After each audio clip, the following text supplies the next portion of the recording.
Unelmate olukord on laupäev, päike paistab, kell on 4 ja Paides Arvamusfestivalil majanduse ja heaolu alal on nii palju inimesi.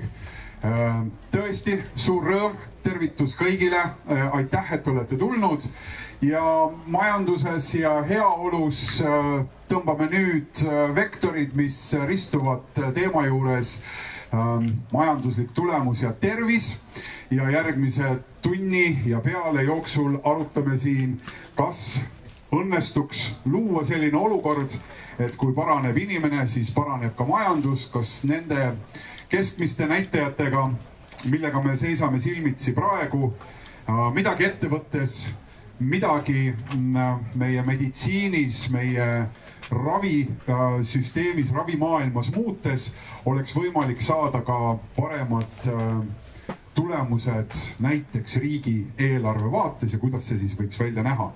Ja siin on, väga hea, ma siin seisangi siis ka kuidagi siia kuskile niimoodi. Oleme siin võtnudki istet viiekesi ja ma seisan ka siin kõrval. Ja kes meil ja seisan ekraani ees, et mis sa sealt ekraanilt ikka vaatad muud kui mind. Et ja nihutame natukene, jah, et sellele püüdsin delikaatselt viidata. On siin meiega koos täna arutlemas, hakkame siis sealtpoolt pihta, Hanno Pütsepp, AstraZeneca esindaja,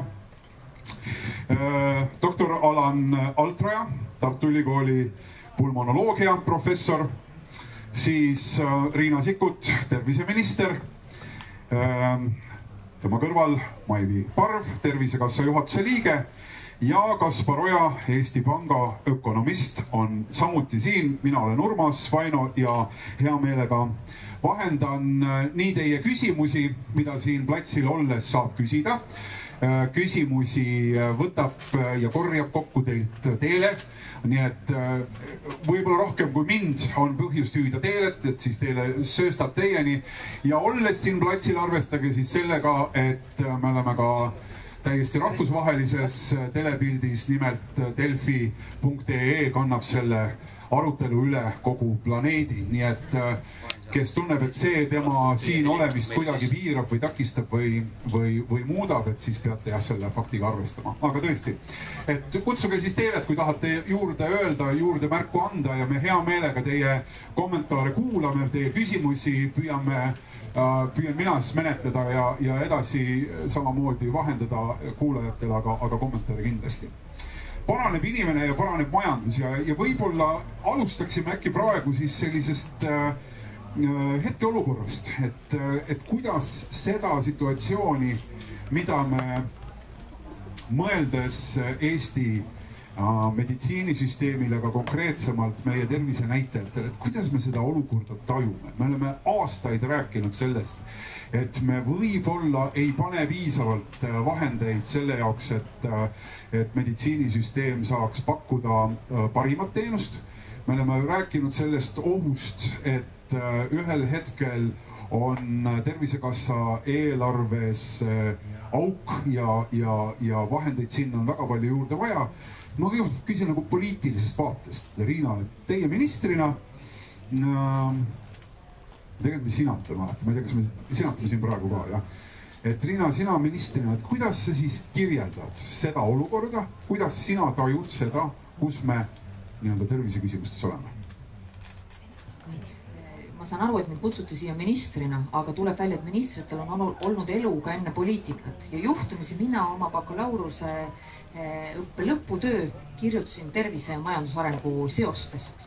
Nii et tõepoolest, need seosed on olemas, mitte et iga inimene peaks mõtlema, et ta on terve sellepärast, et majandus kasvaks, aga poliitikud peaksid aru saama sellest, et see euro, mis läheb arsti või õe palka või haigla ehitamisesse, et see ei ole ainult kulu, ta tegelikult toob meile kõigile tagasi, kui see on hästi kasutatud euro, mis hoiab inimesi tervena. Nii et see seos on makrotasandil täiesti olemas, ta on tugev, sellest ei saa kuidagi mööda vaadata. Ja nüüd Minust meil konkureerib kaks sellist narratiivi. Üks ütleb, et meil on tervishoius kohutav auk, raha on puudu, midagi, mingit väljapääsu ei ole ja kõik läheb allamäge. Aga me peame nüüd ausalt vaatama, et otsa, et meil on tegelikult seni 32 aastat väga hästi läinud, omal ajal tehtud otsus, sotsiaalkindlustussüsteemi põhialused on hästi paika saanud, tervishoiu rahastamine on olnud poliitilistest üksikotsustest suhteliselt sõltumatu ja vaatamata sellele, et meil on inimesed haiged, tervena elatud aastad võiksid olla meil oluliselt pikemad, kui need seni on, siis me oleme Euroopas tipptegija selles, kui palju me oleme suutnud inimeste eluiga pikendada ja elu parandada, eriti näiteks südame-veresoonkonna haiguste puhul. Ehk siis mingites näitajates me oleme tegelikult õnnestunud hästi ja võime selle olukorraga olla justkui rahul, aga kas tervikuna? See, me oleme seni teinud õigeid valikuid tervishoiu rahastamises, näiteks ennetustegevuses. See ei tähenda, et kuidagi see edu peaks automaatselt jätkuma. Selleks, et inimeste tervis paraneks edasi, tuleb nii poliitikas kui ja iga ühe tervisekäitumises ka jätkuvalt ka edasi teha mõistlikke otsuseid. Kas Tervisekassa juhatuse liige kuidagi ütleb, kui minister niimoodi kirglikult enne rääkinud ja toonud välja kõik oma kraadi ja lõputööd, mis ta on teinud, et kas kuidagi julgeks öelda ka nagu teistmoodi siia veel lisaks või lausa äkki vastu midagi selles olukorras? No mina saan ainult praegu täiendada seda juttu, et olemasolev süsteem, faktipõhiselt, tegelikult olemasolev süsteem täna ju töötab ja kui me vaatame täna otsa, mida me pakume, siis meil on täna tegelikult tervishoiuteenuste loetelus üle 2000 erinevat teenuse. Julgen väita, et meil on ikkagi suurem osa meditsiinist näidustatud teenuseid täna inimestele ju olemas. Sealhulgas nendele teenustele on ka väga väike oma osalus, väga üksikutel teenustel, kus on inimene peab juurde maksma. Et see justkui töötab. Teine küsimus on teenuse kättesaadavus ja muidugi täna oleme olukorras, kus me peame tõdema, et ka isegi perearsti abi ei ole enam kõikides piirkondades kättesaada. Meil on eriarsti abis teatud erialadel pikad järjekorrad, siis kindlasti inimeste oma osalus täna suur koormus tervishoiu kogukuludest ikkagi 23-24% ja mis on seal nagu see murekoht on ju see, et see on ravimite väljaostmine, see on hambaravi. Rääkides ravimitest, kuhu inimesed panustavad, on need ikkagi need vähe kindlustatud, kes täna peavad selle ravimi ostu tegema. Ja need on ju inimesed, kes on tegelikult rohkem kui ühe kroonilise haigusega tegelikult kimpus. Nii et see on see tänane süsteem, mis justkui töötab. Kindlasti me teame, mis on need parandamise kohad, nii nagu Riina ütles, et tulebki edasi minna. Kõik need uued tasustamismudelid, raviteekonnad, need sama digilahendused ka teenuse kättesaadavuseks, et see on kõik see, mille poole me pürgime. Aga kindlasti me murelikult vaatame tegelikult tulevikku ja laual on ikkagi mustvalgel hetkel see kalkulatsioon, kus me tegelikult prognoosime ka olemasolevale süsteemile aastaks 2025 näiteks 200 miljonit puudujääki. Kui me räägime olemasoleva süsteemi rahastamisest. Ja rahastamisest siis selle osas, mis me täna teeme juba? Rahastamisest selles osas, mis me... Kas me jätame täna ka midagi tegemataks? Mis me täna teeme? Mida me kindlasti võiksime täna teha rohkem, on rohkem inimese tervisekäitumise suunamist, terviseteadlikkuse suurendamist. Terviseedendus, haiguste ennetus, see on kindlasti see, kus me juba täna oskame ka rohkem teha. Inimest rohkem kaasata, rohkem sekkuda. Ja kindlasti on täna meil ka olemasolevas süsteemis puudu olevat. Seesama palliatiivne ravi näiteks, mida me täna ei rahasta. Ja laual on ka see, kuidas aidata inimesi hambaravis, kuidas seal sekkuda. Täna täiskasvanule plaaniline hambaravi on sisuliselt tasuline teenus, et mida me seal teeme. Nii et tegelikult need murekohad on teada. Doktor Altra, teil on enamus ajast seljas valge kittel tööpäeva jooksul ja kohtute patsientidega näete seda haigete reaalset seisu Tartu Ülikooli pulmonoloogia professorina. Mis see teie nägemuses seis on? Kus me täna saame hästi hakkama ja kus me tegelikult oleme siis nõrgas seisus? Millisena teie olukorda kirjeldate? Tänan huvitava küsimuse eest. Olukord on kirev. Ühest küljest meie patsiendid saavad hea ravi, hea diagnostika ja maksimaalse ravi, mis meil pakkuda on. Aga rõhk on sõnal pakkuda on.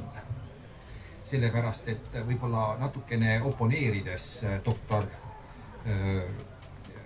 Maivi Parve jutule, et meil on enamik asju hästi kättesaadavad ja hästi rahastatud, siis mina kui teadlase ja õppejõu ja praktiseeriva arsti vaatenurgast võin öelda seda, et me tunneme teravat vastuolu selle vahel, et teadus, arstiteadus, meditsiiniteadus on rahvusvaheline.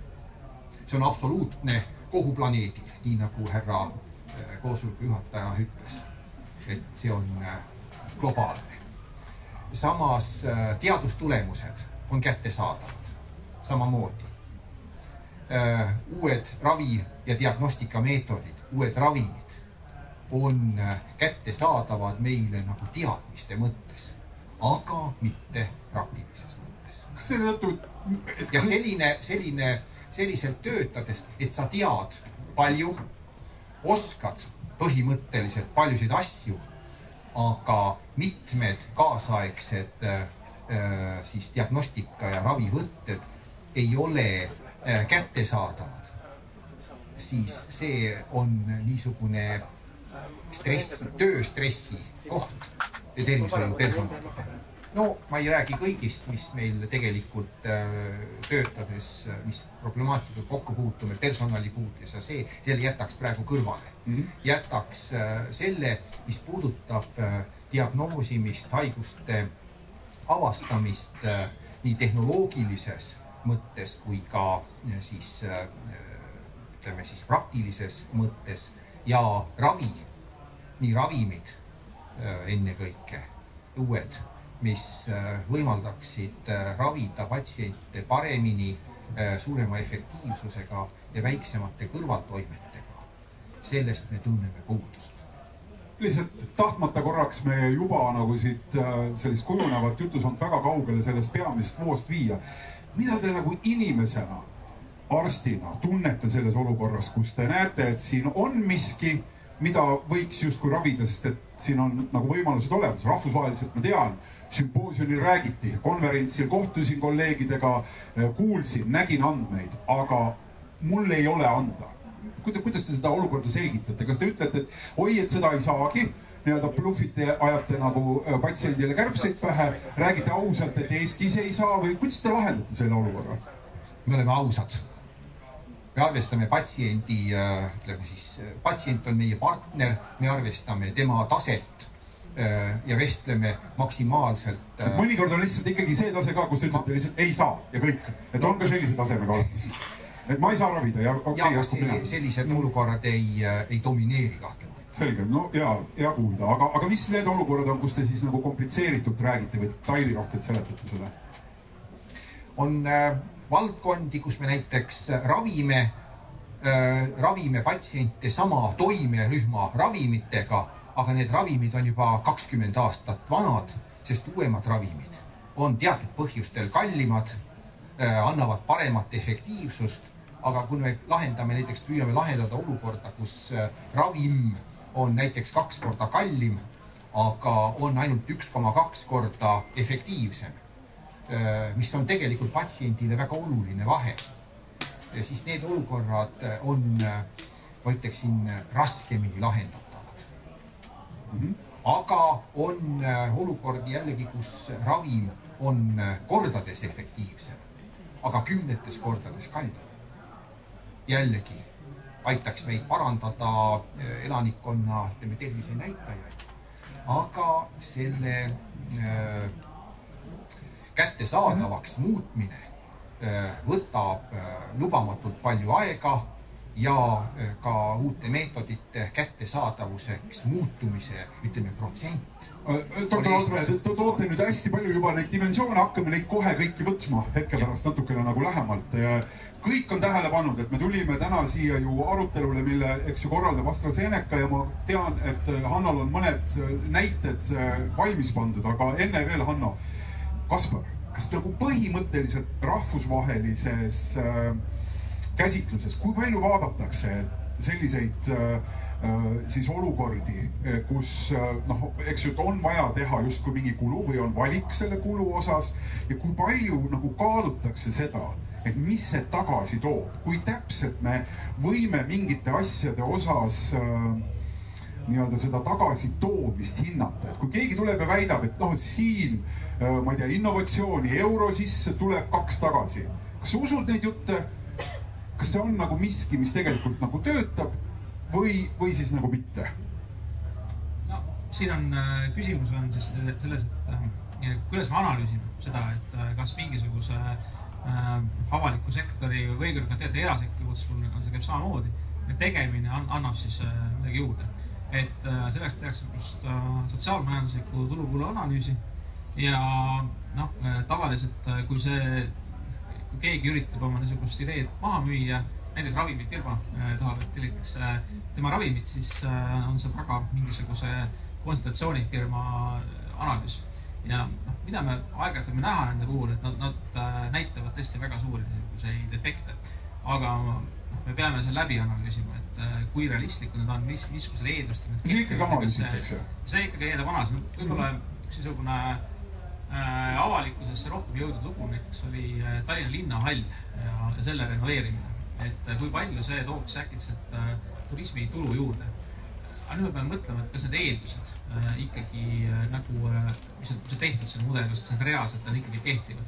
Kas see on ikkagi realistlik, see tulemus. Linnahalli puhul on igasugune vastus alati ei. See on selge, et siin ei ole väga pikalt. Aga teine küsimus on see, et mis on nüüd majanduslik tulu, mis on see rahaline tulu, mis me saame sellest ja mis on siis nii-öelda mingi see sotsiaalmajanduslik osa selle juures.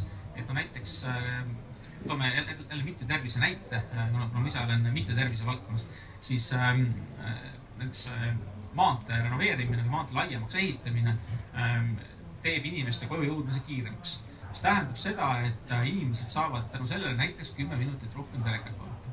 See on inimesele väga kasulik ja kindlasti see annab talle mingisuguse heaolu juurde. Aga kas see on see, mis ka näiteks suurendab maksutulu ja on siis kuidagi seda maantee laiemaks ehitamise kulu tagasi toob, et ilmselt ei ole.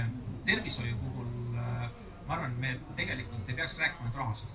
Et see on kuidagi selline hästi lihtsustamine, et praegu paneme umbes 3% sellest, mida paneb Euroopa Liit keskmiselt tervishoidu, ehk siis umbes 7% SKP-st, viimasel ajal natukene rohkem, kuna seal on need COVID-i kulutused ka sees. Aga ja nüüd ülejäänud Euroopa paneb umbes 10%.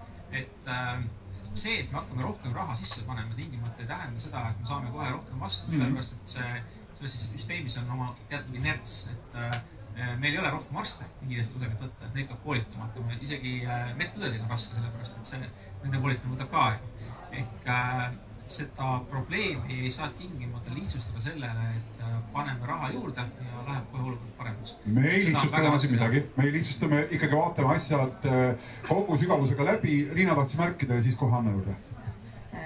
Allam kirjeldas väga ilusti, on spetsiifiliste diagnooside ravimite puhul olevat mured, aga see ei ole kuidagi Eesti spetsiifiline. Täpselt sama mure on üle Euroopaliselt. Nii nagu me vaatame autode puhul, hinnaklass on siit 10-20 000, ma ei tea, mitmesajad. Samamoodi on ravimite puhul, ka sama terviseseisund, see mil viisil sa saad sekkuda. See valik järjest kasvab. Ja nüüd, kuidas teha seda head otsust? Ja ongi jõutud ju selleni, et kõik riigid üksi siin analüüsivad ja teevad erinevaid järeldusi. Et arvestades, et eriti uute ravimite puhul on tõendust nii vähe, et Euroopa üleselt teha.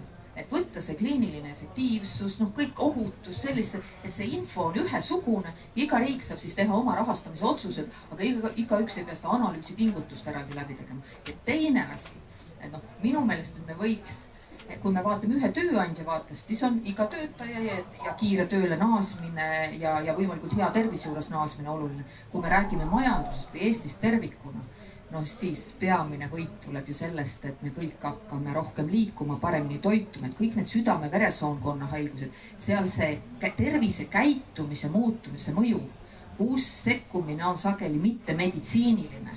Et sealt see võit tuleb kiiremini, tuleb pikemaajaliselt ja on suurem. Ravimid.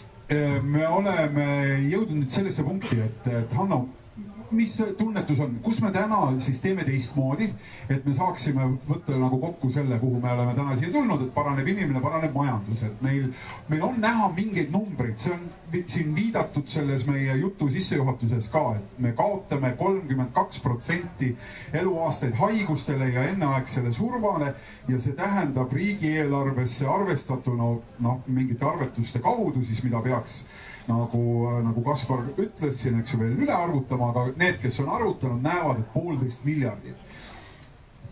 Vaatame seda pilti korraks lähemalt. Ja, aitäh Urmas ja tere ka minu poolt, et ma võtsin siia Paidesse täna abiks mõne slaidi ja ma palungi kõigepealt esimese slaidi ette. Ja kui me räägime tervishoiu hetkeolukorrast Eestis, siis kahjuks tegelikult me peame tunnistama seda, et tervishoid ei ole olnud Eestis prioriteet ja ei ole ka praegu prioriteet. Eesti riik investeerib SKP-st, suhtena SKP-st tervishoidu circa 7,8%. Kusjuures see protsent on viimaste aastate jooksul kasvanud. Me just enne arutelu Kaspar tegi märkuse, et siin on COVID-i kulud ka sees. Siis Euroopa Liidu keskmisest me jääme maha päris pikalt, mis on siis 10,9%. Aga me jääme tegelikult maha ka mitmest majanduslikus plaanis võrdväärsest riigist, nagu Sloveenia, Tšehhi ja Portugal. Need on sellepärast tumedast tehtud sul siin, jah? Ja kui me nüüd läheme järgmisele slaidile ja me vaatame seda, et mida see madal prioriteetsus tähendab, ja me oleme täna kogunenud siia majanduse ja heaolu alale, siis Eesti tööealine elanikkond kaotab haigustele ja enneaegsele surmale tegelikult ligi 1/3 oma elust. Ja alati tuleb millegiga võrrelda, et saada aru, et mis see 32% tähendab. Siis mõneti on mõistetav see, et Põhjamaadest me oleme üsna kaugel. Põhjamaad on seal kuskil Põhjamaa inimesed kaotavad kuskil 22%, ehk siis ligi 1/4. Aga ka majanduslikult sama jõukas riik, nagu näiteks Sloveenia, kaotab ainult 26% oma elust haigustele ja enneaegsele surmale. Kusjuures siin ei ole ära toodud, aga Tšehhi kaotab 28% ja Portugal 27%. Ja kui me vaatame nüüd Eestit ja tõlgime selle 32% majanduse ja raha keelde, siis Eesti riik kaotab iga-aastaselt circa 1,5 miljardit eurot siis kaotatud maksutulu näol. Ehk siis mõte on selles, et inimene on lihtsalt haige, ta ei tarbi nii palju või temaga seotud teenused või tema enda ostetud teenused ei too riigieelarvesse seda raha. Mõned surevad ära selles. Enam-vähem, et inimene ei käi tööl, ta ei maksa makse, mingil määral ta küll jätkab tarbimist, aga ka tarbimine kukub, kui sul ei ole sissetulekuid. Aga mis ma tahan siin öelda on see, et meil tõenäoliselt ei ole lootust nüüd lähema 5-6 aasta jooksul jõuda järgi Põhjamaadele. Aga isegi kui me mõne protsendipunkti sellest 32% allapoole suudaksime tuua ja neid eluaastaid tagasi võita ja näiteks oleksime samas olukorras, kus on Tšehhi riik, kes kaotab 28%, siis me tegelikult räägime mitmes sadadest miljonitest eurodest lisatulust, lisamaksutulust Eesti riigile. Et seetõttu enamjaolt vaadatakse tervishoidu kui kasvava kuluallikat, aga kindlasti ma arvan, et oleks aeg hakata mõtlema tervishoiust ka kui potentsiaalsest majanduskasvuallikast.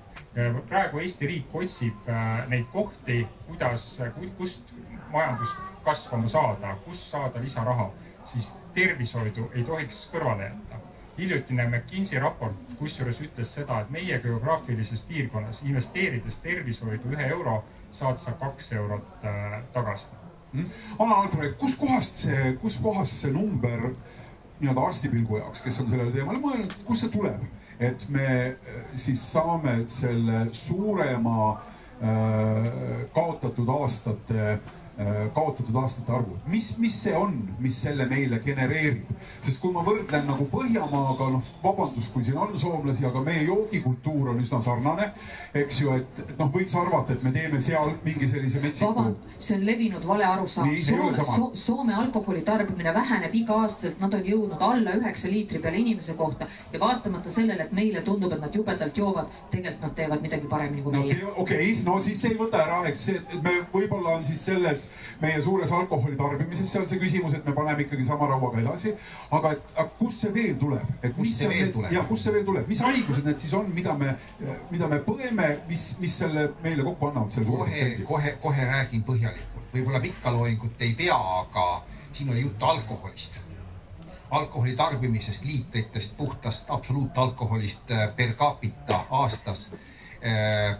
Mitte vähem tähtis, võib-olla isegi rohkem tähtis on suitsetamine.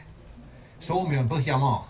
Soome on oluliselt, ikka kordades vähendanud suitsetamist sama ajaga. Eesti on ka, aga Soome on kordades vähendanud suitsetamist. Eks ole, täiskasvanud elanikkonnast igapäeva suitsetajate protsent on alla 10, Norras alla 6 ja nii edasi. See on teine ressurss, absoluutselt. Ma võib-olla isegi tõstaks suitsetamist rohkem esile kui alkoholi. Aga tulles tagasi nüüd selle slaidi juurde, mis praegu parasjagu ekraanil on.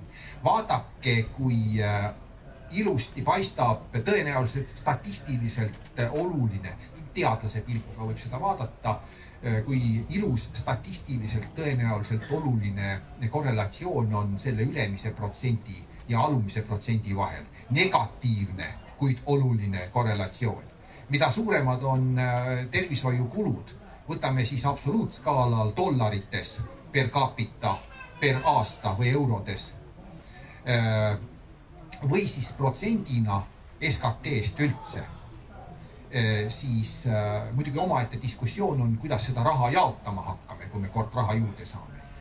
Aga kaotatud eluaastate ja tervishoiu pandud raha vahel on selge negatiivne korrelatsioon. Ehk paned rohkem raha ja jälgid selle kasutamise sihtotstarbekust ja mõistusepärasust ja tulemus on siin. Ma natukene vaidleksin vastu sellele, et me kuidagi moodi ei peaks Põhjamaid võtma eeskujuks ja ei peaks püüdma sinna kunagi järgi jõuda. Mitte, et me kunagi jõuame, aga me peame püüdma sinna poole selles küsimuses ja siin detailidesse minemata võib-olla ma oma sõnavõttu jälle lõpetaksin, annaksin üle järje kellele teisele. Jaa, väga hea plaan. Maivi andis märku juba kiiresti. Jaa, ma arvan, et siin selle suitsetamise probleemi lahendamise juures on, ma arvan, õige öelda, et meil on tegelikult ka täna probleeme, mis rahva taha ei jää, juba täna ei jää. Meil on Tervisekassa paketis nii alkoholi liigtarvitamise nõustamine, meil on tubakast loobumise nõustamine, meil on täna teenuse osutajate võrgustik maksimaalne. Meil tehakse seda perearstidest kuni eriarstideni kuni haiglate nõustamiskabinettideni. See ma ju ei rõõmusta, sellepärast tegelikult tahaks, et me ei tee seda, et see on lihtne asi teha, võib-olla natukene odavam. Ma ei rõõmusta sellepärast, et täna ei tule inimene nõustamisele. Ja see, mida Alan välja tõi, et meil on probleeme suitsetamisega, meil ongi probleeme suitsetamisega, meil on täiskasvanutest ligi 20% elanikkonna suitsetab. Ja me teame, et see on kasvav probleem ka noorte hulgas, et probleem on selles ja võib-olla tõesti, alati on asjad kahepoolsed ja ei ole jälle meiega piisavalt siin inimestele nagu selgitanud seda probleemi ja nii-öelda piisavalt nüginud. Aga teine näide seesama haiguste ennetuse puhul, kus me tegelikult ju kutsume, mis see tähendab? Me kutsume terve inimese teatud uuringutele, protseduuridele, et hoida ära nii-öelda see välditav haigus. Meil on täna 3 vähisõeluuringut. Meil on see väga süsteemselt töös. Meil on emakakaela vähisõeluuring, meil on rinnavähisõeluuring, meil on jämesoole vähisõeluuring. Ja me oleme täna jõudnud sinnani, et meil on see võrgustik lai, meil on rinnavähi sõeluuringute mammopustid käivad sisuliselt inimese kodus aia taga seda teenust osutamas. Me kutsume inimesi, paberkutsed, SMS-id, telefoni ja me ikka ei saa seda, mida me tahame. Miinimum on see, et tegelikult vähisõeluringute hõlmatus oleks 70%. Me oleme kogu aeg alla selle, inimesed ei tule.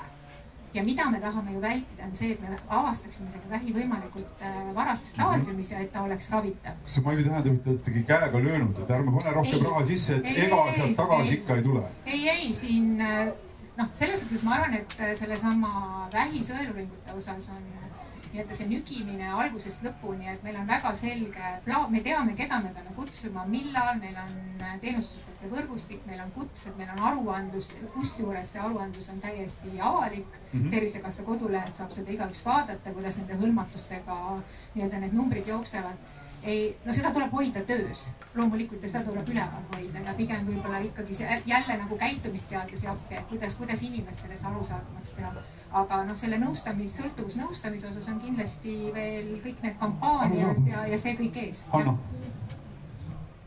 Ja, et kui me vaatame tervishoiusektori sisse, millest tervishoid koosneb, siis laias laastus me saame rääkida kolmest osast. On haiguste ennetus, on haiguste avastamine, diagnostika ja on haiguste ravi. Kui me investeerime haiguste ennetusse, siis me saame kasu pikas perspektiivis. Kui me investeerime haiguste avastamisse ja ravisse, siis tegelikult see kasu tuleb märksa kiiremini. Ja kui me räägime ravist omakorda, siis ravi jaguneb kaheks.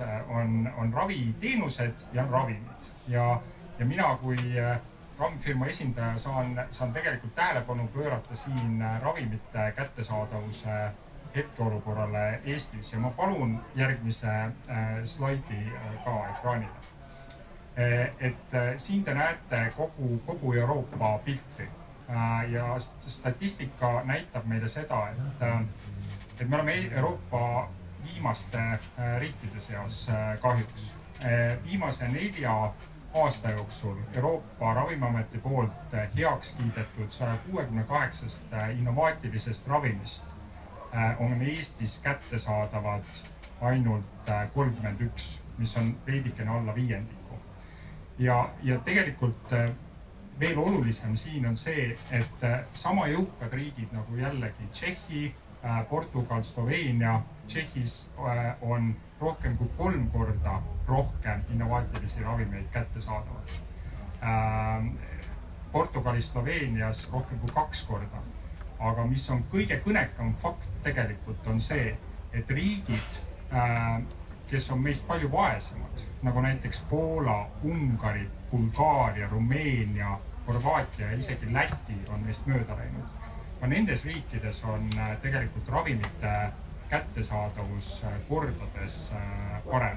Ja ma usun, et siin on kindlasti koht, kus me tegelikult peaksime tegema koostööd avaliku ja erasektori vahel ja leidma neid viise, kuidas me saaksime innovaatilised ravimid Eesti inimestele paremini kättesaadavaks teha.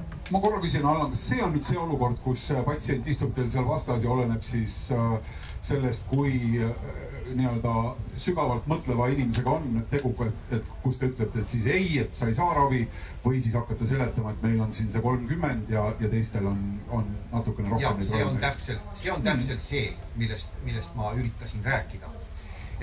Selles, et see pilt niisugune on, nagu ta siin praegu on. Sellel on omad põhjused. Need põhjusi on palju. Ma ei tea, kas meie kompetents, minu oma kindlasti mitte, võimaldab sellest pikemalt rääkida, aga kohati tundub, et Eesti otsustajad on küllalt skeptilised, et niisugune skepsis uute asjade vastu. Eriti kui need uued asjad on, uued meetodid ja ravimid on natukene kallimad või vahel ka mitte natukene kallimad, vaid täitsa tuntavalt kallimad, aga nad on ka paremad.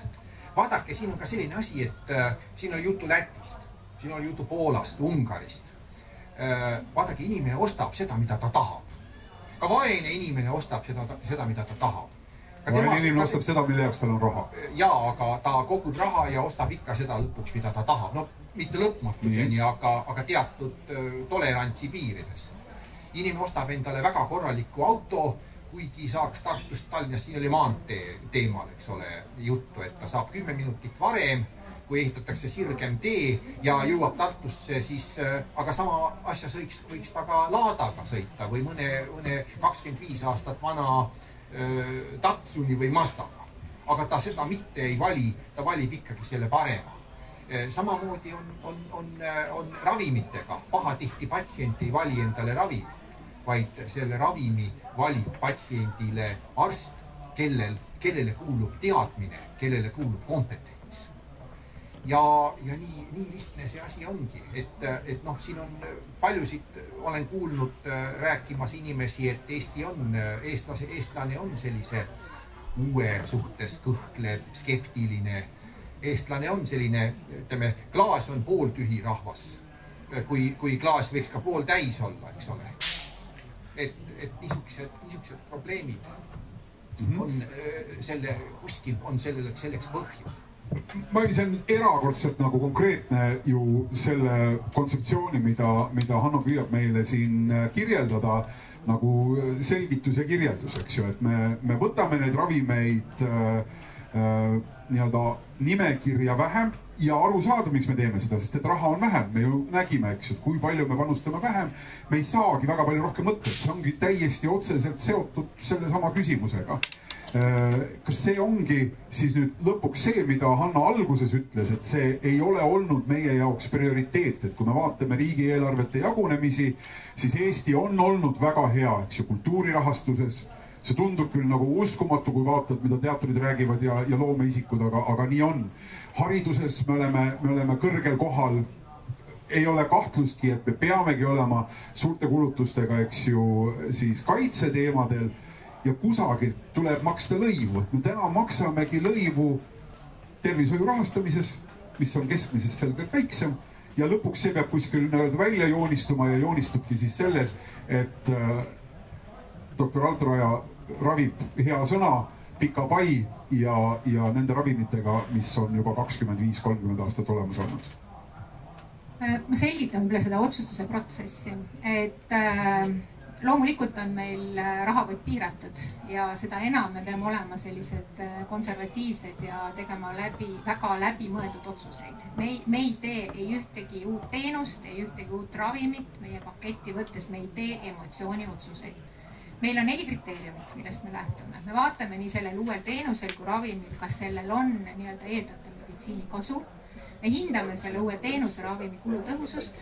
Me vaatame, kas ta sobib siis tõesti nii-öelda sellesse meie eelarvesse, kas me jaksame tegelikult seda endale lubada ja loomulikult me vaatame ka riigi prioriteete. Ja üks prioriteet on näiteks seesama tegelikult vähkkasvajate ravi. Jah, me näitame, et siin on justkui väga vähe uusi ravimeid paketti võetud. Samas uskuge või mitte, aga juhatuse liikmena Tervisekassas me teeme iga kvartal tegelikult uute ravimite paketi kinnitamise otsuseid. Ükskõik, kas need on siis tervishoiuteenustesse või siis need, mida patsiendile ambulatoorselt antakse.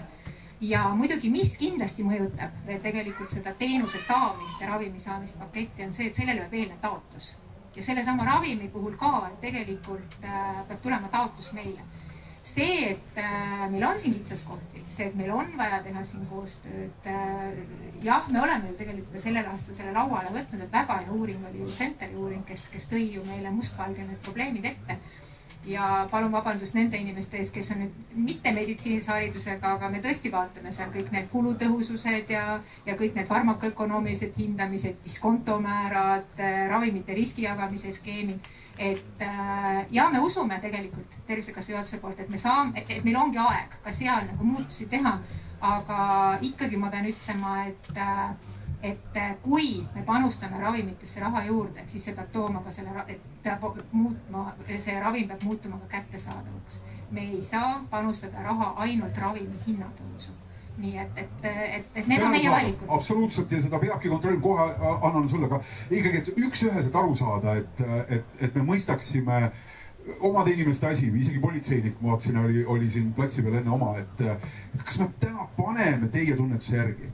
Kas me peaksime täna panema ja vaatama selgelt kogu riigieelarve nagu raames ümber, mõistes, et me elame tervena vähem? Kas me peaksime vaatama seda eelarvet selle punktiga ümber, et meditsiini muuhulgas kõikidesse nendesse protsessidesse on raha juurde vaja? Kui meil oleks võimalik suurendada tõesti raha numbri suurust absoluutarvuna Eesti elanikku, ütleme siis, et seda sama SKP kõrgemaks, siis tegelikult neid murekohti on meil väga palju. Ja lisaks ravimitele ma võiksin tuua siia veel mitu prioriteeti, et siin käis läbi seesama tervishoiutöötajaid juurde, mis tähendab tegelikult tervishoiutöötajatega juurde koolitamist. Me räägime arstid, õed, aga mis see maksab? Näiteks seesama resident, et täna me kinnitame, me võtame iga aasta juurde ligi 200 uut residenti. Täna residentuuri raha me maksame ka Tervisekassa eelarvest. Ja kui me tahame selle 200 residendi asemel nüüd näiteks järgmine aasta võtta residentuuri 300 residenti, me teame, meil on perearsti juurde, meil on EMO-arsti juurde, see läheb üle 3 miljoni näiteks. Meil on vaja raha teenustesse, mida me täna rahastame vähe, seesama hambaravi. Kui me tahame esmavajaliku hambaravi teenuse inimestele teha kättesaadavaks, me räägime esmavajalikust ainult, siis see läheb maksma 165 miljonit.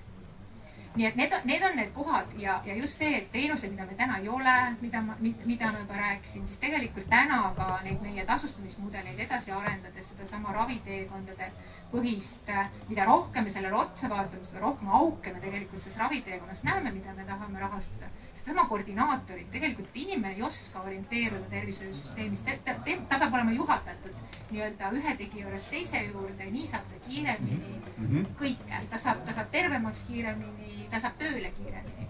Nii et tegelikult neid murekohti on hästi palju, jah, ja kui tuleb raha juurde, siis loomulikult meil on teisipidi ka kindlasti olemas tegevusplaan, kuhu see raha siis investeerida. Jaa. Riina andis märku ja Kaspar ka mu kõrval on olnud pikka aega. Ja ma tegelikult tahtsin kiita, et sa väga hästi kirjeldasid ära selle, et Eesti jaoks ongi olnud 32 aastat prioriteedid kaitsekulud, kultuur ja haridus. Sinna me paneme rohkem kui Euroopa riigid keskmisena, kõvasti rohkem. Nüüd, kust me oleme kokku hoidnud? Kõik, kellel on vaja olnud hoolekandeteenuseid või jumal hoidku, kellel on erivajadusega laps, saab väga hästi aru, kust me oleme kokku hoidnud. Me oleme hoidnud kokku sotsiaalhoolekandest. Tervisest ka mõne võrra, aga meid on päästnud see, et kogu meie tervishoiu infrastruktuur, kõik need uued haiglakorpused ja tervisekeskused on ehitatud Saksa ja Hollandi maksumaksjate raha eest. Et see on kõvasti aidanud viimastel aastatel. Aga seda tulevikus see niimoodi ei jätku, sest meil läheb juba nii hästi. Et tulevikus kahtlemata tuleb tervisesse raha juurde panna, aga seal tuleb maksupoliitilised otsused kaasa teha. Aga mis ma tahtsin öelda selle konkreetse ravimite joonise kohta, et jah, uute ravimite nii Eestisse jõudmise kiirus, et liiga aeglaselt tulevad, kui ka see valik, mis jõuab, see on mure. Aga kui me vaatame, et mis siis viivitust põhjustab, ega me ei olegi atraktiivne turg. Kui Saksamaa turule pannakse järgmisel päeval esitatakse taotlus, et võtke, laske turule ja hakake hüvit, siis Eesti puhul möödub aasta, möödub 1,5, vahel möödub 2, sest siit ei ole seda suurt tulu loota. Ja teine pool on näiteks see, et Maivi ilusti kirjas, et ega ravim, mida haigekassa või Tervisekassa paneb soodusravimite loed, ega sellest ainult ei piisa. Inimene peab saama arsti juurde, sest arst teeb lõpuks otsuse. Et mul on väga keeruline näha, et kuidas saab olla ravitulemus Lätis parem, kui Lätis avalik sektor paneb 4% SKP-st. Tervishoidu 4%. See tähendab, et ravim võib olla teoreetiliselt kättesaadav, aga päriselt, kui palju on Eesti inimestega võrreldavas terviseseisus ja vajaduses patsienti, kes tegelikult selle ravimi saavad, kellele see on taskukohane ja nii edasi. Et see pilt ei ole nii üksühene, nagu ta seal paistab, ka nende kõrgemate tulpade taga see pilt on kirju. Kaspar ja kohe siis Anna. Jaa, see auto näide hakkas mind natuke näirima, sellepärast, et ma ise tulin siia täna 22 aastat vana Seatiga ja Seat on hea auto. Ja selles mõttes just on see hea näide, et tegelikult kui sul on võimalik valida erinevate variantide vahel ja üle 120 nagunii ei saa maanteel sõita, siis majanduslikult oli väga mõistlik sellega tulla.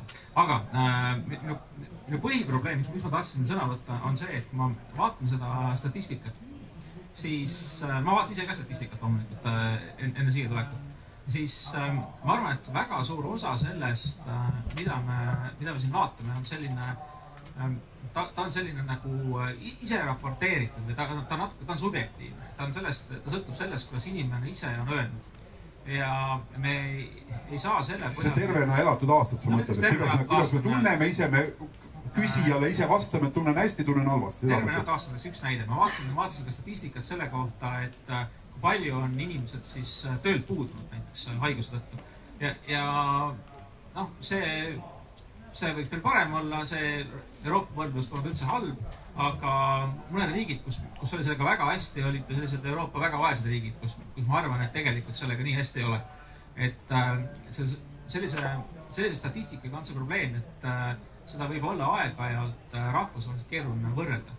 Kus meil selgelt vaistis niisugune probleem välja, oli arstide saamine. Et seal me olime Euroopa Liidu keskmises kehvemad ja seal küsitakse inimese, kas arstile said, miks ei saanud, ja ravijärjekorrad ja see, et tasuline on. Tasulist ikka saaks, need on põhipõhjused. Et see on see koht, kus meil negatiivne välja paistab. Aga kui me nüüd korra tuleks selle juurde, mis Riina ütles alguses, et võib-olla nii halb see pilt ei olegi, siis seesama, et meil on just nagu inimesed on haiged statistika järgi ja läheb eluaastate palju kaduma. Kui me vaatame teisi statistikaallikaid, vaatame näiteks seda, kui palju inimesed Eestis töötavad, kui kõrge on tööhõive määr, kui kõrge on tööturul osalemine ja vaatame, kui kõrge see on ka kõrges vanuses, siis midagi on Eestis väga õigesti tehtud.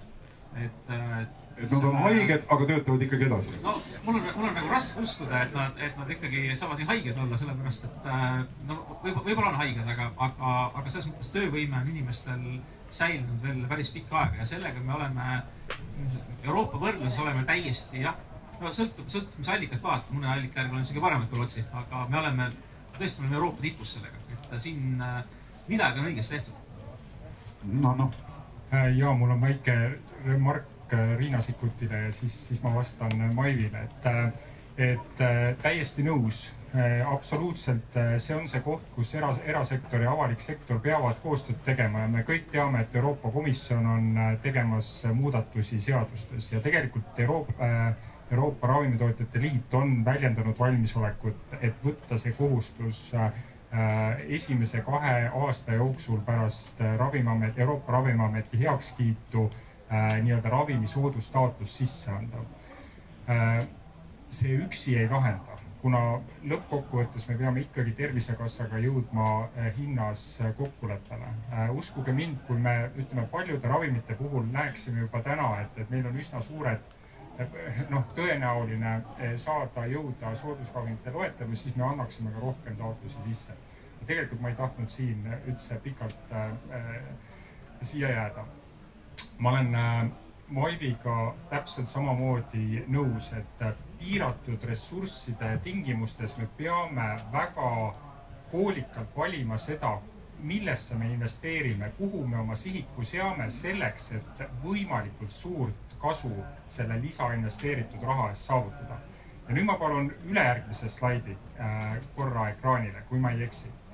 Ja kui me vaatame seda, et kuhu siis Eesti inimesed kaotavad neid eluaastaid, mille tõttu on haiguskoormus Eestis nii suur, siis tegelikult ligi pool sellest koormusest on põhjustatud vähktõvest ja kardiovaskulaarhaigustest. Ja siin ei ole küll väga hästi näha, aga tegelikult siin on välja toodud kõik põhjused, alates looduskatastroofidest, enesevigastamine, transpordivigastused ja nii edasi. Aga need 2 ülemist joont näitavad seda, kui palju me kaotame vähktõvele ja kardiovaskulaarhaigustele. Et see on üks aspekt, et kus võib-olla tasuks mõelda, et kuidas seda sihikut seada.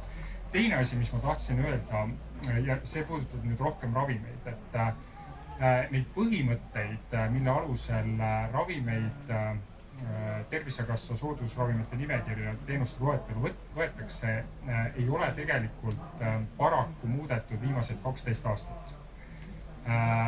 Samal ajal, kui meil on majandus ja hinnad kasvanud, siis tegelikult ravim täna peab maksma sama palju, kui ta maksis 12 aastat tagasi. Ja see on üks koht, mis on probleem. ma pean tõesti väga tunnustama Tervisekassat, kes on praegu võtnud selle süsteemi muutmise ja ajakohastamise oma enda peale. Aga mis ma tahan öelda on see, et nende piirmäärade muutmisest ainuüksi jääb väheks. Kui me piirmäärasid tõstame, siis automaatselt tegelikult on ka vaja raha juurde. Ja see ongi see koht, kus me peaksime mõtlema sellele, et kas me tervishoidu oleme piisavalt raha suunanud või oleks mõistlik seal natukene ka seda protsenti üle vaadata. Doktor Altraja, korraks tuleksin selle juurde hästi konkreetselt, et mis võiksid olla need grupid, eks ju, et meil kõige esimesel kohal siin on südame-veresoonkonna haigused ja need on kõige peamised siis eluaastate vähendajad. Kus kohta me peaksime seda nii-öelda parandamise sihikut seadma, et saada nagu paremat tulemust, et me tõesti saaksime leevendada lisaks pandava raha, kui me hüpoteetiliselt hakkame selle peale mõtlema, kus me saaksime selle eest kõige parema nagu tulemuse, mis tõesti ühiskondlikult ka omaks kõige suuremat mõju. Seda on võimalik mitut viisi sellele küsimusele läheneda ja vastata. Et formaalne vastus on need esimesed 2 musta joont, eks ole. Sellega tõsi on tegelikult viimased 30 aastat. See on enamikus riikides on pahaloomuliste kasvajate mõju tervisele ja tervena elatud eluaastatele ja südame-veresoonkonna haigused. No kopsuhaigused on miski pärast selles analüüsis seal suhteliselt keskmises positsioonis. Me rääkisime lihtsalt nii tõhus, te olete nii teete head tööd. Me rääkisime siin jah, et metoodikas. Üks asi on siiski, ma kardan, et see analüüs on natukene surmale, fataalsusele kaldu, aga on olemas ka haigused, mis ei tapa, vaid invaliidistavad ja viivad inimese orbiidilt, ütleme, avalikkuse eest kõrvale väga pikaks ajaks, 10 aastateks. Ja üks ongi krooniline obstruktiivne kopsuhaigus, mis on suitsetamise ja nüüd ka juba muude hingamisteede kaudu manustatavate produktide üheks põhjuseks. Teine võimalus ongi siis niimoodi, et toimetada sellel suunal, mis on terviseennetus ja terviseriskide vähendamine, suitsetamise vähendamine, suitsetamise juurpõhjustega tegelemine, suitsetamise laadsete toimingute piiramine, nii administratiivne, poliitiline, majanduslik ja muud regulatiivsed võtted, mis mujal maailmas on osutunud efektiivseteks. See on siis nii-öelda mitte haiguste rühma, elundkonna haiguste spetsiifiline lähenemine, vaid nii-öelda juurpõhjuste spetsiifiline või lähenemine, mis on küllalt efektiivne. Ja ma võib-olla nende sekkumiste osas, et ega meil on siin tegelikult ikkagi arenguruumi, et Alan ütles küll, et me siin oleme tegelenud ja pikalt tegelenud, et võib-olla seesama see vähi haigestumine, et siin on tõesti need toimivad või nii-öelda olemasolevad populatsioonipõhised sõeluuringud, et me täna me nii-öelda piloteerime siis kopsuvähi sõeluuringut täna siis Tartu piirkonna näitel ja tahame minna veel selle aasta lõpus ka siis eesnärvevähi sõeluuringu pilooti. Et nii-öelda samm-sammult, aga samas muidugi vähkkasvajate osas selliseid tõenduspõhiseid sõeluuringuid justkui nagu rohkem ei olegi. Nüüd teine küsimus on see, et seesama kardiovaskulaar ja mis siis on see nii-öelda lähtuvalt sellest terve täiskasvanu jälgimisest, et tegelikult me alles nüüd selle aasta alguses saime nagu valmis ravijuhendi, mis käsitleb siis terve täiskasvanu jälgimist. Ta annab soovitused teatud haigusseisundit nii-öelda parajaseks, teatud haigusseisunditel siis nii-öelda selliste riskide hindamiseks, haiguste avastamiseks, annab ka selliseid tervisekäitumise soovitusi. Aga siin me kindlasti oleme väga alguses, et see juhend on täna mõeldud jälle nii-öelda kogu süsteemile, perearstidest, eriarstideni, töötervishoid. Aga fakt on see, et see sai meil valmis alles sellel aastal ja meil ei ole süsteemis olnud selliseid kokkuleppeid, et perearst, eriarst, kopsuarst tegelikult teakski, et mis siis on see tõenduspõhine terve täiskasvanu jälgimine. Nii et kindlasti siin arenguruumi on, aga siin on nagu hea auditoorium ja hea on siin ka kurta tegelikult natuke seda meie inimese tervisekäitumist, et seesama kopsuvähi sõeluuring, kus täna riskirühm ongi lähtuvalt sellest, et ta suitsetab teatud koguse, ta on teatud vanuses, seal hinnatakse veel teatud riskifaktoreid ja ta suunatakse päris kallis sõeluuring. Ta suunatakse siis madaladoosilisse kompuutrisse nii-öelda läbivaatusele ja meil on plaanis ka selle sõeluuringu käigus tegelikult teha talle siis nii-öelda see tubakast loobumise nõustamine. Aga täna on inimese reaktsioon, et kui mul on kompuutris leid korras, siis on ju kõik korras. Mida me nõustame mida me siis nõustame? Ma võin ju ma võin suitsetada edasi. Aga siin on nüüd teine valiku koht, et miks me piloteerimegi, et see on tegelikult väga kallis uuring, väga kallis korraldus ja kui seda näiteks üle Eesti rakendada, siis ta rahaliselt läheks maksma meile 15 miljonit ja see on sama suur raha, kui meil täna on need 3 sõeluuringut, nii et need on need valikukohad. Tegelikult tahaks rääkida natukene sellest ka, nähes, kuidas on teadus arenenud, et mismoodi ja kuidas on muutunud üldse nii-öelda see ravimi kasutus nii-öelda ravis. Et kas me siin peaksime ka kuidagi midagi üle vaatama, kuidagi mingeid lähenemisi muutama, aga enne oli Riinal veel ma olin hommikul väga hoogses südame-veresoonkonna haiguste teemalises debatis, nii et kellel võimalik pärast kuulake järgi. No ega me seal jõudsime täpselt ravisoostumus. See, kuidas, kui ikkagi midagi katastroofilist ei ole. Ja küsimus oli, kas on võimalik, et inimene muudab käitumist ilma surmahirmuta? Ja käitumisteadus tegelikult mingil viisil oskab juba vastata. Ja nüüd võti ei olegi nii palju selles spetsiifilises meditsiinilises teadmises, vaid need on sekkumised, mida saab teha käitumisteadlaste abiga. Ja ühelt poolt, et kui inimesel juba on kõrge vererõhk või kõrge kolesterool, statiinid, odavad, efektiivsed, inimesed mõtlevad, et näed, mulle ei valuta ja mis ma siin hakkan nüüd seda tabletti võtma, mõni mõtleb, et mis ma hakkan ennast mürgitama.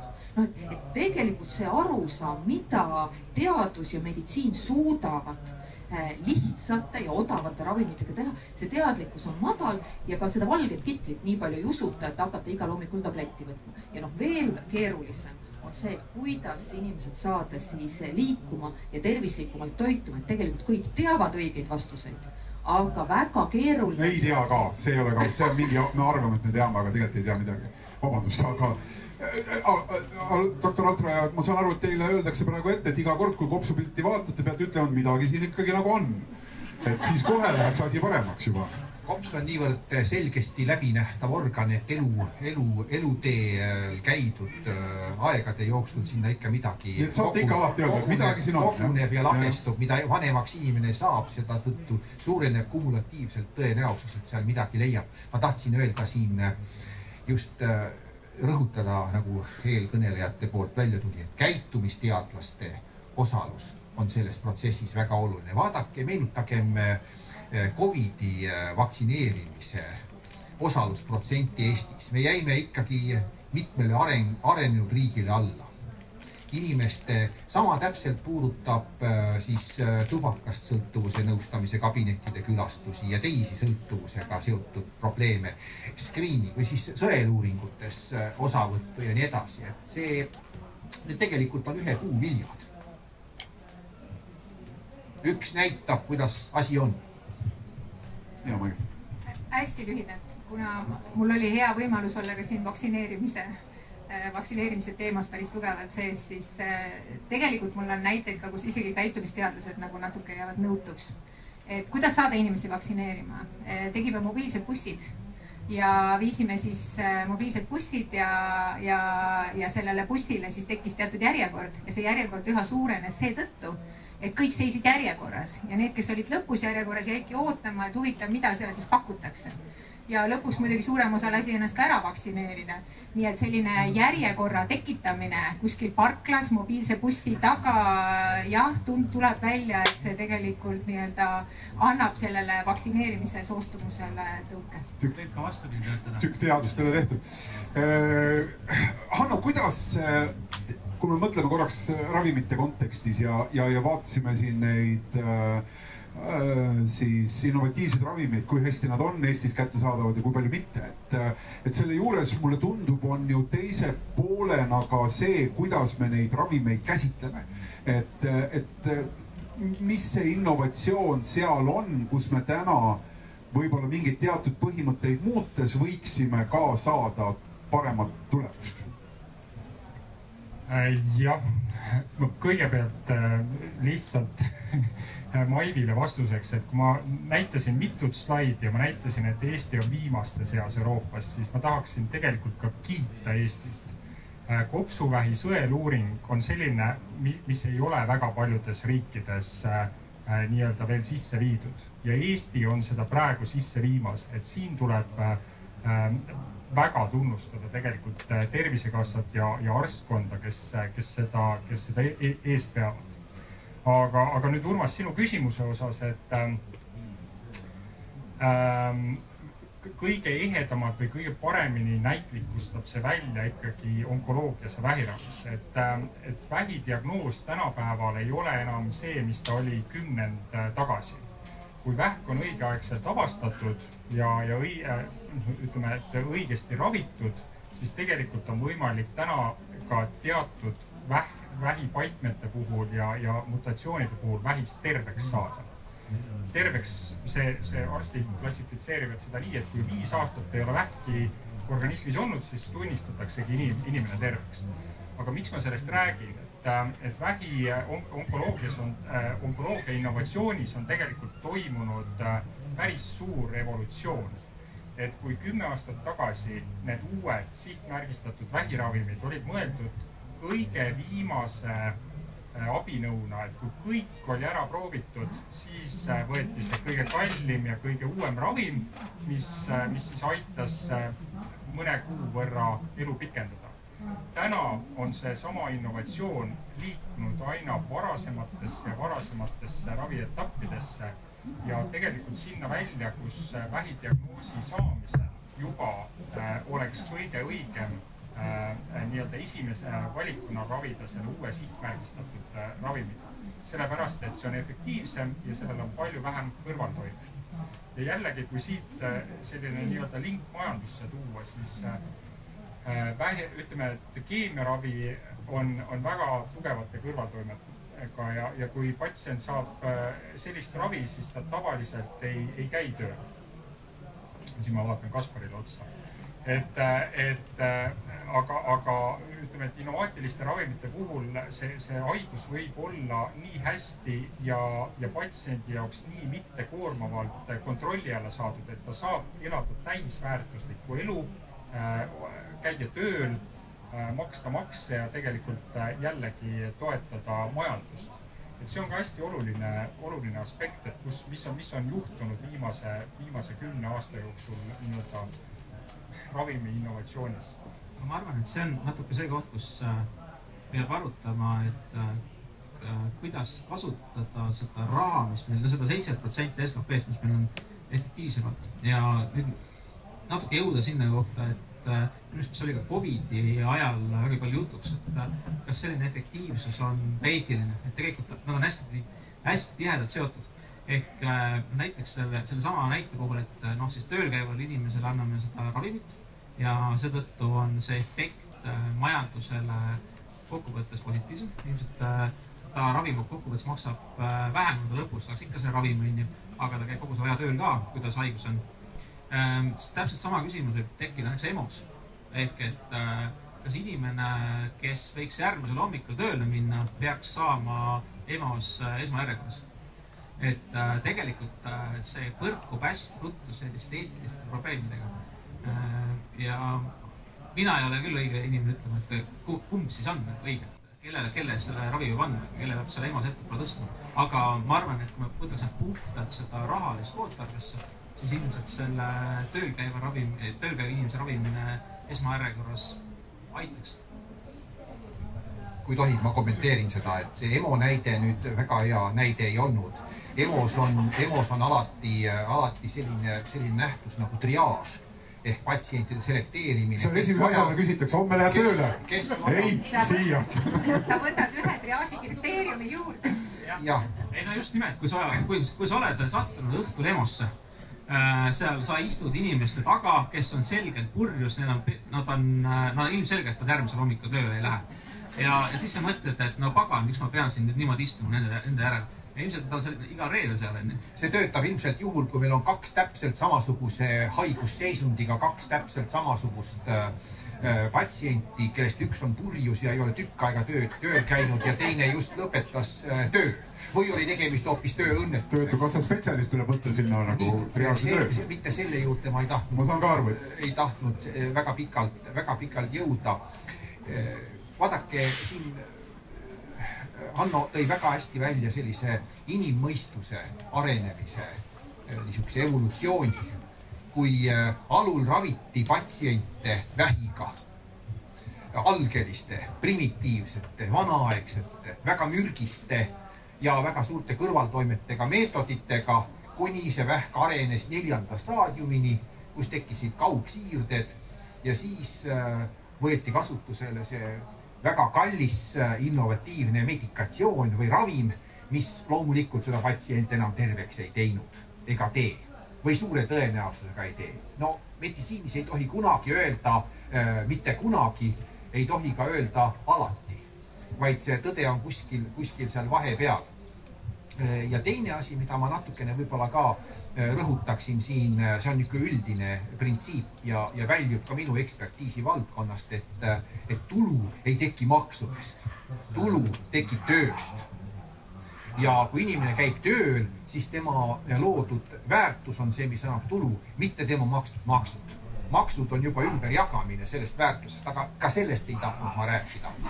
Selles mõttes, kui me näeme seda perspektiivi, kuidas arvutatakse, eks ole, ravimi või ravimeetodi kulutulusust, võrreldes mingisuguse vanema ravimeetodiga. Kui me innovatiivset ravimit võrdleme väga odava ja väga paha ravimiga, millel on madal efektiivsus ja väga kõrge mürgisus ja kõrvaltoimed, siis loomulikult, kui me neid kõrvaltoimeid, kui me neid inimese tööle naasmist, tema loodavat väärtust, kui ta tööle naaseb ja tööd jätkab, võib-olla 20 aastat pärast seda diagnoosi.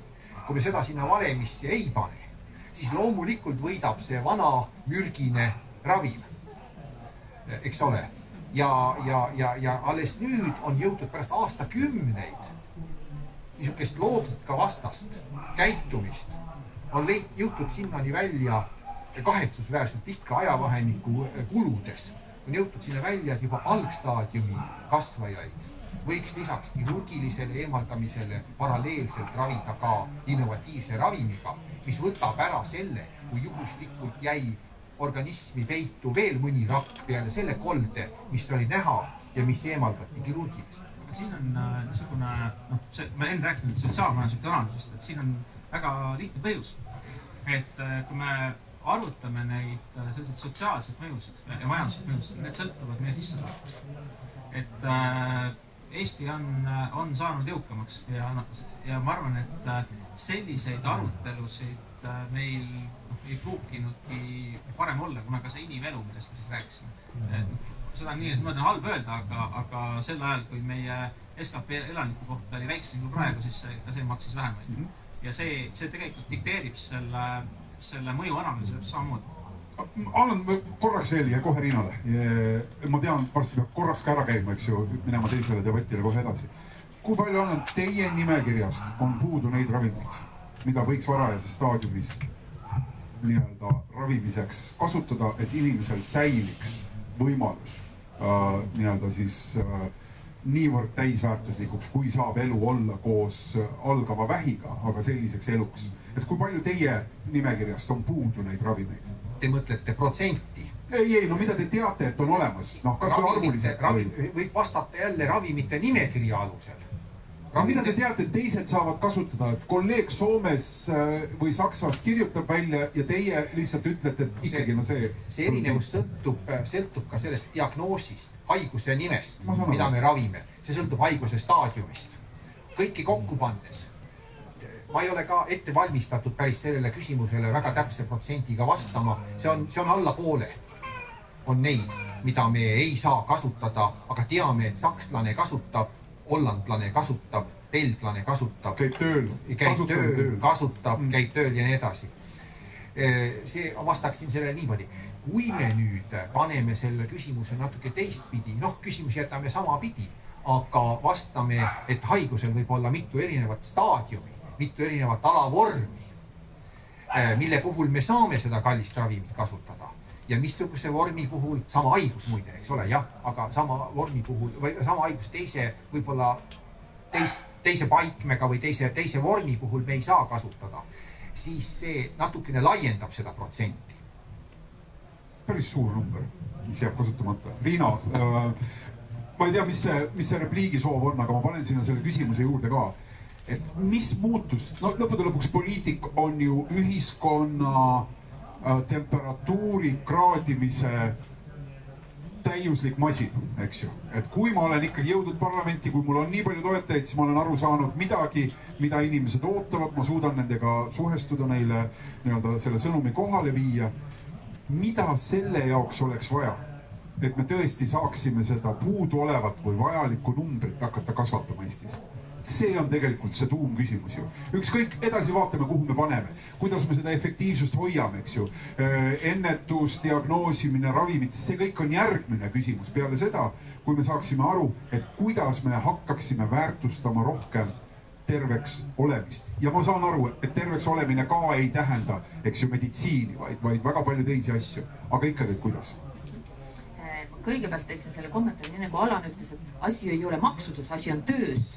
Ma veel lisaks juurde, asi ei ole ka töös, vaid tegelikult on väga palju, kui inimene elab pikalt ja tervena. Seal on väga palju sellist, mida me üheski mudelis rahasse ei pane. No näiteks see, et lapsel on vanavanemad või vanavanaimad ja see ajalooline ja põlvkondlik teab, et seal on väga palju sellist, mis on väärtuslik, isegi kui me ei suuda seda numbritesse panna.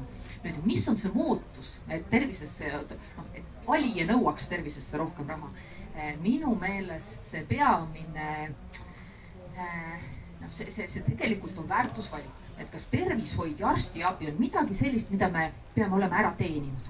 Me maksame õigesti makse, töötame õige töölepingu vormi alusel ja käitume võib-olla tervisest hoidvat ja siis me saame seda arstiabi. Või arstiabi peaks olema meditsiinilisest vajadusest lähtuvalt kättesaadav.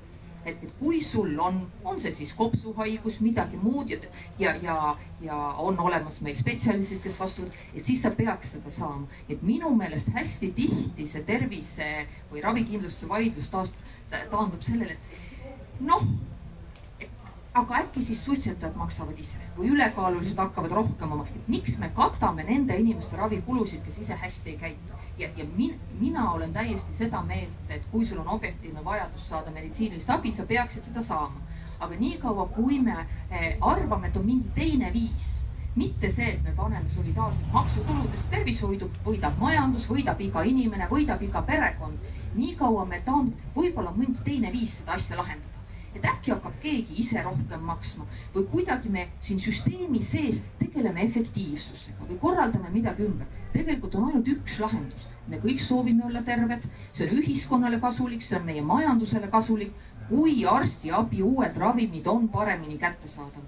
Seda on kõige efektiivsem ja mõistlikum viis korraldada ühiselt maksu kogudes ja seda tervisesse suunates. Jah, terve mõistuslikult kokkuleppides, kriteeriume kaasajastades, aga see on ainus viis seda teha. See maailma teaduskirjandus ütleb, et see on kõige parem viis seda teha, aga meie vaidleme, kas tervisesse on raha juurde vaja, et miks seda sinna ikka on juurde vaja ja kas me ikka peame kõigi inimeste tervishoiu kinni maksma või peaks keegi selle koorma rohkem enda kanda võtma. Ja me tegeleme selliste pseudoaruteludega ja me ei saa aru sellest väärtusest, mis me tervisesse lisaraha pannes tegelikult kohe kätte saame. Kas see oligi see viimane punkt tegelikult, et me ei saa sellest väärtusest aru, mida me võiksime saada, kui me paneksime raha juurde. Et see kõik eelnev jutt oli nii-öelda sellele sisse juhatav nii-öelda selgitus. Ja eraldi huvitav arutelu oli see, et poliitikud on sellised tundvad, et mida valija tahab. Mina arvan jälle, et poliitikute roll on väga palju selgitada seda, et mis oleks näiteks tervishoius. Mis oleks see väärtusvalik, mis meil on vaja teha. Ma ei taha nüüd tüli üles tõmmata ja seda enam, et Riina Sikkut ka vist tahab ära minna. et aga doktor Altraja, kas ei tähenda siis seda, et tegelikult me ei usu nagu meditsiini, et me oleme nagu polkovnikulased, kes ütlevad, et arstid need ei tea midagi ja me lihtsalt ei ole nagu veendunud, et see, mida me, Eesti ühiskond kuidagi nagu mingi sellise huvitava kummalise terviknähtusena, et me ei ole lihtsalt valmis panema sinna sisse rohkem raha. Olete te seda ise tundnud kuidagi mingi? No loomulikult oleme tundnud. Võib-olla võtaksin selle ka omamoodi kokku, et siin kõlas selline üleskutse, et kallis valija, toetage raha suunamist meditsiini ja meditsiiniharidusse, selles osas ka põhiõppesse. Aga nüüd selle juurde tagasi, sest see on tee tulevikku. Aga selle juurde nüüd teie küsimuse juurde tagasi tulles. Küsimus oli ju selles, et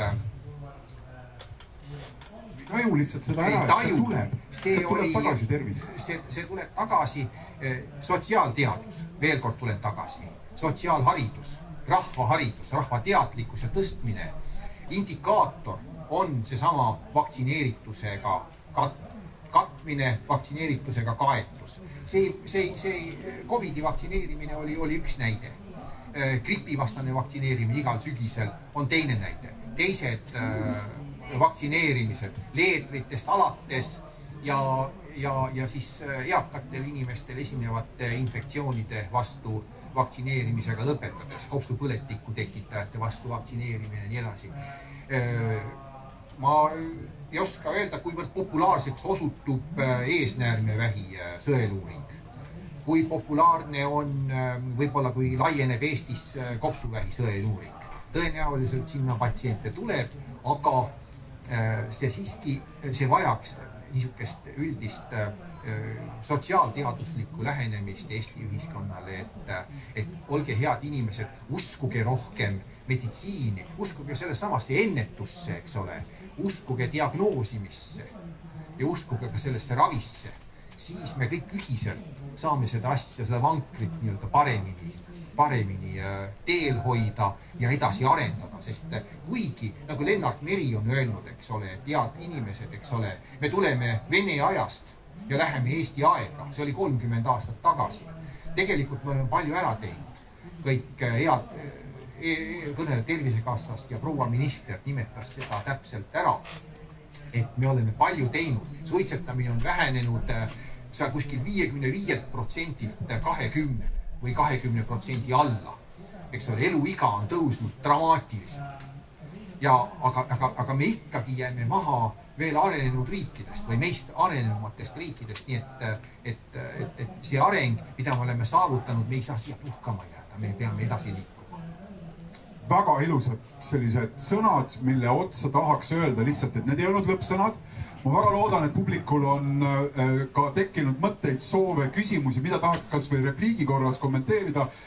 Teelel on sammulugeja küljes, ta hea meelega tõttab auditooriumi erinevatesse otstesse, anna ainult märku ja sa saad kas küsida, saad oma mõtet jagada, oma tunnetust, mida siin viimase tunni ja veerandi jooksul kõlanust. Ja Riina, aitäh osalemise eest. Me leppisime kokku, et varem, aga tegelikult on juba 20 minutit ka üle läinud, nii et vabandust, kui seal järgmised tõvelema kipuvad. Aja minu süüks. Aitäh, et meil on veel 15 minutit aega, et andke käega märku, mis mõtted teil tekkisid seda arutelu kuulates siin, neid slaide rohkem või vähem siit ekraani pealt nähes. No, jaa, palun siia, teele, seal. Väga hea. Teile tuleb kohe pika sammuga, kuna meil on ülekanne, siis sellepärast on vaja ka mikrofoni kindlasti kasutada. Ütle ka, kes sa oled, jah? On kuulda, jah. Mina Kundo Tartust ja aitäh teile vestlusest, et ma vaatan, et kindlasti saaks andmeid veel subjektiivsemaltki esitada, kui AstraZeneca esindaja siin tegi, aga ta oli üsna objektiivne, ma arvan.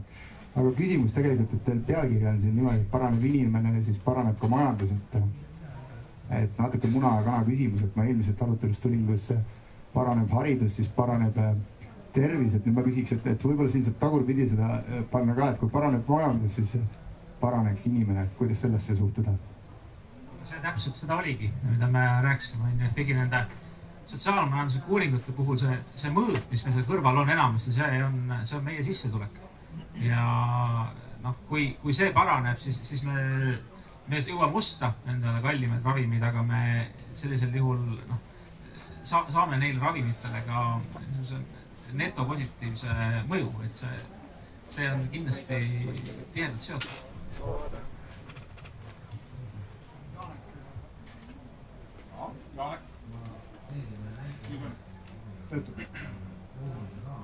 Meil on see jutt nagu keeranud hästi palju selle ümber, et kui inimene on juba haigeks jäänud, aga see tervet elatud aastate arv, mis käis ka statistikast läbi, see nagu viitab sellele, et inimene ei ole haigeks jäänud, et on lihtsalt terve olnud. Et natuke vähe on nagu siin puudutatud seda, et mis inimesi haigeks teeb ja miks nad haigeks jäävad. Natuke on, et suitsetavad ja joovad aga mis paneb inimesi jooma ja mis paneb inimesi suitsetama, et miks nad teevad selliseid valikuid ja kuidas jaguneb siis nagu, võib-olla see on nagu subjektiivne vaatenurk, aga tundub, et jõukamad inimesed on nagu tervemad kui vähem jõukamad või vaesemad inimesed. Ja ka eluviiside poole pealt, et võib-olla siis olukord, mida vaesemad inimesed on, see paneb neid käituma vastavalt siis ebatervislikumalt, aga miks see nii on ja kuidas seda saaks muuta? Parema haridusega inimesed on jõukamad ja tervemad. Samas ka pikemad. Ja pikemad ka, jah. Aga mis tegelikult mõjutab haigestumist, et seda sama esmahaigestumist ikkagi mõjutab ikka jälle seesama alkoholi liigtarbimine, suitsetamine, siis tegelikult ka vähene liikumine, ebatervislik toitumine ja vaimse tervise häired. Nii et see on tegelikult, see on see pakett, millega tuleb tegeleda ja võib-olla siis tõesti ka seesama vaimse tervise probleem ja sealt seos siis selle sõltuvusnõustamisega või nii-öelda sõltuvushäiretega. Aga kui palju te Haigekassas või Tervisekassas nüüd vaatate seda, et millised sotsiaalmajanduslikud foonid või sotsiaalsete gruppidesse kuulumise põhjused mingitel haigustel on?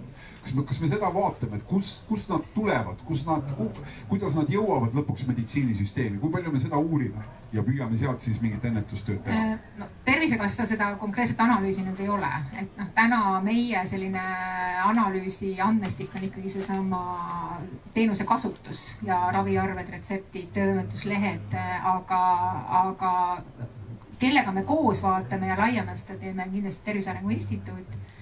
Ja siin aga tuleb kindlasti tunnistada, et meil on täna, oleme nii-öelda selle sõltuvusnõustamisega rohkem jõudnud tegeleda, aga tegelikult meil üle riigi täna on ikkagi veel selline süsteemselt ja koordineerimata ikkagi seesama toitumise liikumise nii-öelda suunamine. Et meil on selliseid üksikuid uuringuid, meil on väga äge liikumisaasta kampaania, aga siin selline süsteemsus ja rollide jaotus, et kes mida teeb, kaasa arvatud, mida Tervisekassa teeb, et tunnistan ausalt, et meil tegelikult täna seda kokkulepet veel ei ole, aga peab olema ja siin näiteks Tervisekassa poolt me oleme valmis siin selliseks eestvedajaks olema. Väga huvitav selline filosoofiline kategooria, kampaanialikkus versus süsteemsus, ühe üleminek teisesse. Aga mul on meeles, et härra Janek küsis ka oma küsimuse või pöördumise algfaasis nimetas, et tervena elatud aastad ja haigestumine. Et haigestumine tähendab seda, et inimene haigestus ja kui ta haigestus ägedasse haigusse, mida on võimalik likvideerida raviga, terveks ravida, siis järgnevad tervena elatud eluaastad edasi. Kui inimene haigestus kroonilisse haigusse, mida on võimatu välja ravida, aga mida on võimalik kontrolli all hoida. Nii, et inimene võttes ravimeid on väliselt terve, saab töötada, kui ta on tööealine, kui ta on vanavanema ealine, saab ta täita vanavanaisa või vanavanaema või vanaisa vanaema funktsioone ja see on juba väga oluline kultuuriline küsimus. Aga kuna see tervena elatud aastate ongi küsitlus ja inimene annab ise hinnangu oma toimetuleku piirangutele, et kui tal krooniline haigus on kontrolli all ja kindlasti tegelikult siia juurde ka see, et ta teab, et ta tegelikult tervishoiusüsteemi poolt on nii-öelda monitooritud. Ta läheb midagi hullemaks, ta tegelikult teab, kelle poole pöörduda ja kuhu, siis ma usun, et seal ta annab, et ta on nii-öelda rohelises ja temaga on kõik korras, nii et aga see tervis ja haridus, korraks üks selline mõte siia juurde, et ma kunagi tegin ühe sellise haridusökonoomika ettekande ja üks huvitav fakt, mis välja tuli, oli see, et 45-aastane kõrgharitud inimene tunneb ennast umbes sama tervena kui 35-aastane alla keskharidus inimene. Ehk et on suur mõju. Seda patsienti Anna ka kirjeldas natuke nende kabinetis, et võib sattuda erinevad. Ja, Anna tahad juurde öelda midagi? Ei tahtnud. Anname veel ühe küsimuse, jõuame ilmselt veel ajaliselt täitsa nii on praegu mõnusasti, kui keegi ja seal ta on. Ole hea, jälle tutvusta ennast ka ja... Karl. Jaa. On mind kuulda? Ei ole. Ei ole nüüd. Aga nüüd? Ja, Karl, arstitudeng. Tahtsin küsida ravimite maksumuse kohta ja natuke taustaks, et siis intellektuaalomandi seadusest, et 90-ndatel siis vastu võetud PTO siis kehtiv õigus, et mida siis kasutavad ravimfirmad selleks, et oma nii-öelda patente õigustada, et siis see patent, mis välja antakse siis uutele ravimitele, enamasti siis 10, aga kuni 20 aastaks, jääb siis nii-öelda, ta on põhimõtteliselt monopoli seisus, et ravimfirmadel on siis õigus küsida sellist hinda selle ravimi eest, nagu nad tahavad. Et küsimus olekski selles, et kas selline seadus, mis meil rahvusvaheliselt vastu võetud on, et kas selline seadus teenib inimeste tervisehuve või kas aitab inimeste tervist edendada. Ja et kui me rääkisime siin nendest uutest innovatiivsetest ravimitest, mille eest tihtipeale küsitaksegi väga suuri summasid, et siis kas ka selles kontekstis need uued ravimid, selles osas nende kättesaadavus. Väga tore. Hea küsimus, arstitudengina oled kindlasti ise, ära veel anna ära, et arstitudengina oled mõelnud selle asja peale, et kuidas sulle endale nagu tundub, et kuidas sa ise oma küsimusele vastaksid? No minu hinnangul see ei ole õigustatud, et omada monopoli mingisuguse molekuli üle ja siis 10-20 aastat selle eest küsida põhimõtteliselt ükskõik missugust summat. Ja ma lihtsalt taustaks ütlen seda ka, et tihtipeale need ravimi arenduste summad, mida siis ravimifirmad näitavad, on üüratult suured, aga väga suur osa sellest ravimi maksumisest moodustab nii-öelda marketingkulud ehk siis selle ravimi turustamine. Kuhu alla käivad siis erinevad konverentsid ja nii edasi. No nii, Hanno Soit küsimuse, millele saab nüüd järgmise tunni aja jooksul siin vastata erinevaid tahke mänguruues. Üritan palju kiiremini vastata, et aitäh küsimuse eest kõigepealt. Natukene täpsustan, patent antakse 10, 12, äärmisel juhul 14 aastaks. Ja miks see patent raamfirmale antakse? Ma just eile lugesin ühte vastselt välja tulnud uuringut, mis näitas seda, et kui veel 20 aastat tagasi maksis ühe ravimi molekuli väljaarendamine ja Ravimiameti poolt sellele heakskiidu saamine $1,8 miljardit, siis täna on ühe ravimimolekuli väljaarendamine ja sellele heakskiidu saamine maksab $6,16 miljardit. Ja selleks, et ravimfirma, kes on selle raha investeerinud, oleks võimalik see raha tagasi teenida, sellepärast see patendi kaitse siis firmale antaksegi. See oli lühike vastus, ilmselt siin oleks võimalik pikalt rääkida ka sellest, kuidas nagu seda süsteemi saaks uuendada ja kõike nii edasi. Aga ma tahan väga tänada, enne veel kui võib-olla aplausi juurde ja meie kohtumisele joone alla tõmbame. Võib-olla need paar nagu mõtet, mis siit täna nagu tulid.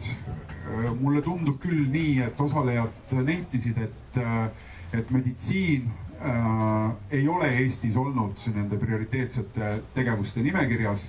Kultuuri, hariduse ja kaitsele kulutuste kõrval teeme me seda, investeerime raha sinna vähem kui sarnased riigid Euroopas ja need tulemused, mida me siis näeme ja saame kindlasti detailidesse sügavamale minna, aga nad ka kirjeldavad seda, ehk siis selle raha eest need summad.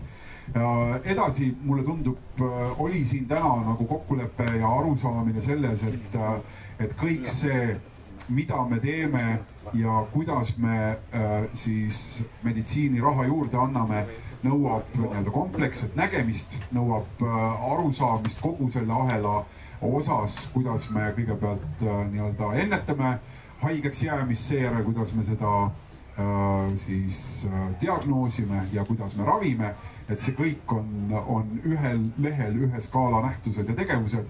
Ja võib-olla üks, ja see ei ole nüüd nii optimistlik mõte siia juurde, et kõik see, mis me täna rääkisime, on nii-öelda selles praeguses olukorras. See, mida me näeme täna siin ja sellel hetkel, tegelikult me saame aru, et me elame sellises demograafilise olukorraga ühiskonnas, kus juba see olukord ise esitab oluliselt suuremad nõudmised siis kogu meditsiinile tuleva eelarve osas, rääkimata siis selle osas, mis tänases pildis nõuab järele aitamist. Nii et väljakutseid tuleb mehiseid, aga no minister sai juba siit kogu sisendi ja signaali ja loodetavasti siis ühes Tervisekassaga hakkavad need järgmised sammud ka tekkima. Suur aitäh!